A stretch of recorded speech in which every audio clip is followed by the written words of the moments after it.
غمیق ته نه راغسته. اعوذ بالله من الشیطان الرجیم.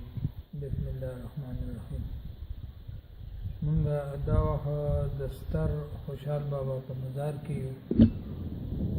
ظاهره خبره ده چې هوا د چا نه پټ نه دی، د هغه مړانه، د هغه نم، د هغه پت، د هغه پښتو دا خو لکه د نور ښکاره دي. د خوشحال بابا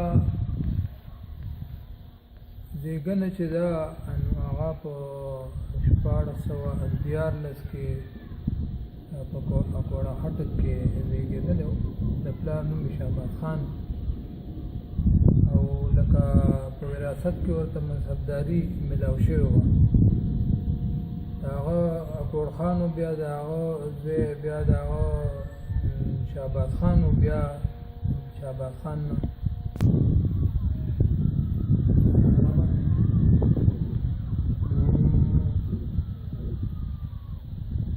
خوشحال بابا یو ډېر زما خیال دی چې دا یو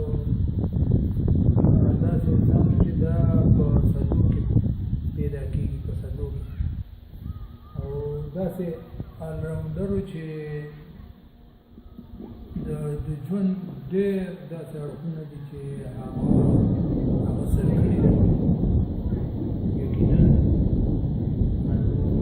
مونږ نن خوشحال بابا مزار ته راغلي یو چې دلته کې مونږ د دغه کوم ملګري دي، د دغه ځای د چشمې ملګري دي، د دغه ځای ملګري دي، هغوی به هم پرې خبره کوي. او زموږ زه به مختصر دا ووایم، تعارفي خبره ده چې خوشحال بابا په 1414 کې په اکوړه خټک کلي کې پیدا شوی او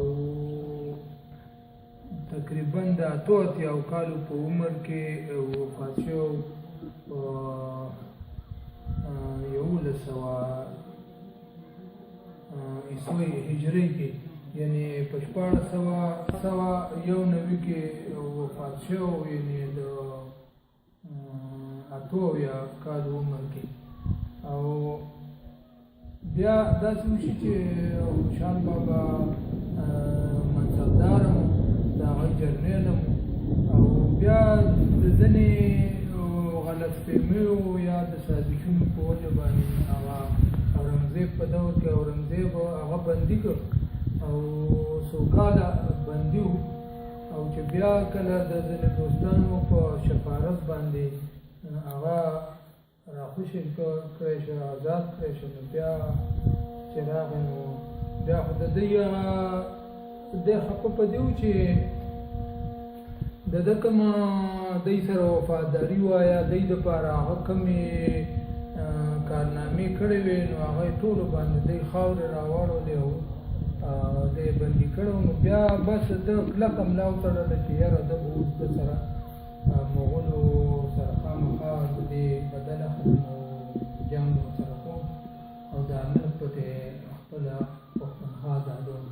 نو په دغه وخت کې هغه څو شعرونه ویلي چې پرورده ته د مغولو په نمک یم، د اورنګ له لاسه هم له غرې وډک یم، په خپل نام و ننګ چې راشم لیونی شم، خبردار که له بندیان له لک یم، په بل غشو ټوپک هېڅ ویشتلی نه یم، که ویشتلی یم خو بیا په خپل ټوپک یم، او د افغان په ننګ مې وتړله توره، ننګیالی د زمانې خوشحال خټک یم. او هغه که ارماني تللی دی نو د خپل قام یا د خپلو پښتنو د بې اتفاقۍ په وجه هغه له ډېر درد رسېدلی و. او په دغه حواله باندې هغه څو شعرونه دغسې ویلي وو چې هره چار د پښتانه تر مغل ښه ده، اتفاق ورڅخه نشته، ډېر ارمان د بهلول او د شیرشاه خبرې اورم، چې په هند کې پښتانو بادشاهان شپږ اووه پېړۍ یې هسې بادشاهي وه، شپږ اووه پېړۍ هسې بادشاهي وه، چې په دوی پورې درست خلق وو حیران، که توفیق د اتفاق پښتانه مومي زوړ خوشحال به زوړ خوشحال به دوباره شي په دا ځوان. نو هغه دغه ارمان ځان سره وړلی و او د هغه دا خبره هم مشهوره ده چې کله وفات شه نو دغه وصیت یې کړی و چې ما به په داسې ځای کې ښخوي چې د مغولو د آسونو دوړې تر ما نه رارسي. یقین چې هم دغسې وکړل. نن چې موږ چېرته کې راغلي یو دا هم دغسې ځای دی د غره په لمن کې ډېر ښایسته ډېر مزېدار او الله دې وکړي چې پښتانه بیا اتفاق ومومي اتحاد ومومي او خپل ملک خپل وطن خپل ولس آباد کړي. نو